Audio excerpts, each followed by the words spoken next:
আসসালামু আলাইকুম। আমি মোহাম্মদ আরাফাত হোসেন খান আপনাদেরকে কনসার্স একাডেমির ডিস্টেন্ট লার্নিং প্রোগ্রামে স্বাগত জানাচ্ছি। আমি আজকে সকল দুর্বল শিক্ষার্থীদের জন্য একটি গুরুত্বপূর্ণ বিষয় নিয়ে আলোচনা করব। সেটা হচ্ছে অনেক শিক্ষার্থী আছে যারা হচ্ছে টেন্সে দুর্বল, তারা কম্প্রিহেনশন থেকে কোশ্চেনের উত্তর অ্যাপ্রোপ্রিয়েটভাবে করতে পারে না। তাদের জন্য আজকে একটা টেকনিক দেখাবো। টেকনিকটা হচ্ছে ডাব্লিউএস ওয়ার্ডের পরে ডু, ডাজ, ডিড ছাড়া যে কোনো অক্সিলারি থাকলে আমরা 4213 এই সংখ্যাটাকে মাথায় রাখবো। ওকে, এটা দিয়ে আমরা কোশ্চেনের উত্তর করব।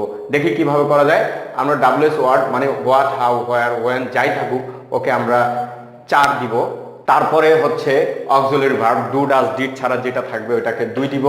তারপরে হচ্ছে সাবজেক্ট যেটা থাকবে ওইটাকে আমরা 1 দিব। তারপরে বাকি অংশটাকে 3 দিব। তাহলে কি হলো 4213। ওকে, এখন আমরা লেখার সময় 1কে আগে লিখব।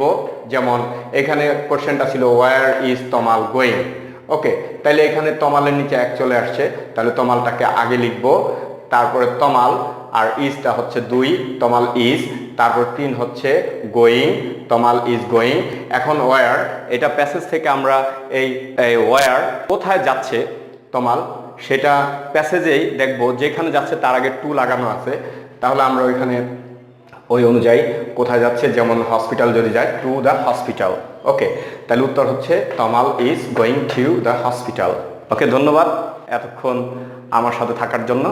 আর আমার লেকচার যদি আপনাদের ভালো লেগে থাকে তাহলে অবশ্যই আমার চ্যানেলকে সাবস্ক্রাইব করবেন। আর আপনাদের যদি কিছু জানার থাকে তাহলে আমার কমেন্টস বক্সে অবশ্যই আপনারা সেটা লিখবেন।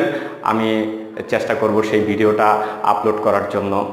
ধন্যবাদ। আসসালামু আলাইকুম।